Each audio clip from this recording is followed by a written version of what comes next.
Hi friends, my name is Bill Evertsberg. I'm one of the pastors at Kenilworth Union Church, and this is Doogie, my assistant pastor.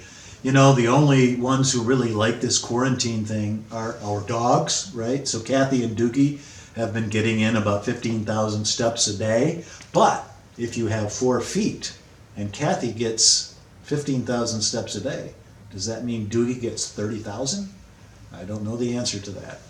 Anyway, I've always loved the work of the great essayist Lance Morrow. A couple of weeks ago, Lance had a great column in the Wall Street Journal called What to Do When You Shelter in Place. And Lance had a lot of advice for us. He said, for instance, make your bed every day, comb your hair, wear real clothes, not sweatpants or pajamas. And Lance had a lot of other things to tell us as well, but one thing that caught my attention is that Lance wants us to read to each other aloud every evening. If we are with our family or with our partner, we should read to each other from a great book. Lance suggested War and Peace. But Kathy and I selected George Eliot's Middlemarch because, like War and Peace, it's one of those obese books which is too big for its own good.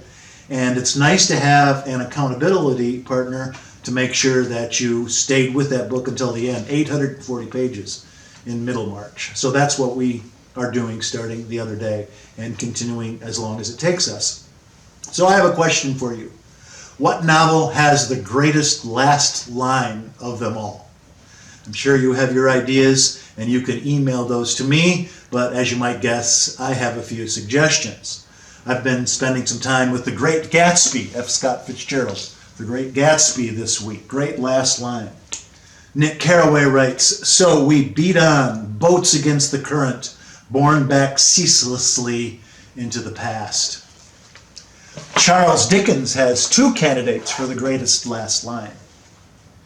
It is a far, far better thing that I do than I have ever done. It is a far, far better rest that I go to than I have ever known. Tale of Two Cities, of course. And this great last line. And so, as Tiny Tim observed, God bless us, everyone. A Christmas Carol. How's this for a great last line? After all, tomorrow is another day, gone with the wind. And Moby Dick gets a vote for greatest last line because of its tremendous biblical imagery. On the second day, a sail drew nearer, and picked me up at last. Ishmael is writing, okay. It was the devious cruising Rachel that in her retracing search after her missing children only found another orphan. Great last line, Herman Melville, Moby Dick. But maybe you've guessed by now that my candidate for greatest last line in a novel is, in fact, George Eliot's Middlemarch. One of my favorite lines in all of literature. For the growing good of the world is partly dependent on unhistoric acts, and that things are not so ill with you and me as they might have been is half owing to the number of people who lived faithfully a hidden life and now rest in unvisited tombs. The greatness of hidden lives and secret deeds, right? So I told a friend the other day, I was complaining to my friend, I said, I think I'm working harder during quarantine than I did before all of this mess happened when I was still at the church. I said to him, I got 100 emails today.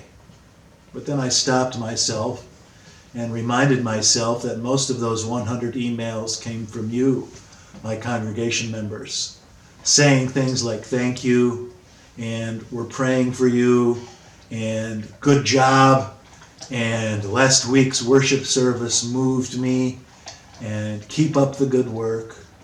And that means so much to the staff at Kenilworth Union Church. So thank you, thank you, thank you for your quiet acts and your secret deeds. The Lord bless you and keep you and make his face to shine upon you and be gracious unto you and yours. Goodbye and amen.